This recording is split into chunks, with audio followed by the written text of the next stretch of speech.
നിനക്കായി കഴുമരമൊരുക്കുവാൻ ഹാമാനാകും, പക്ഷേ നിന്റെ ഭാവി തീരുമാനിക്കുവാൻ ഹാമാനാകില്ല.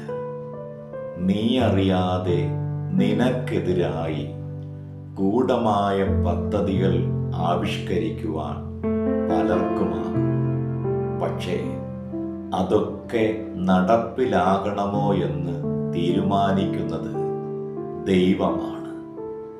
താനുണ്ടാക്കിയ കഴുമരത്തിൽ നീ തൂങ്ങി നിൽക്കുന്നതാണ് ഹാമാൻ കണ്ടതെങ്കിൽ, ദൈവം നിന്നെ കാണുന്നത് രാജസന്നിധിയിൽ നീ മഹാനായി നിൽക്കുന്നതാണ്. കുഞ്ഞെ, നിന്നെക്കുറിച്ച്, നിന്റെ കുടുംബത്തെക്കുറിച്ച് ആരെല്ലാം എന്തെല്ലാം പദ്ധതികൾ തയ്യാറാക്കിയാലും നിന്നെക്കുറിച്ച് എൻ്റെ ദൈവത്തിൻ്റെ ഹൃദയത്തിൽ ഒരു പദ്ധതിയുണ്ട്. അതേ നിറവേറുകയുള്ളൂ. God bless you.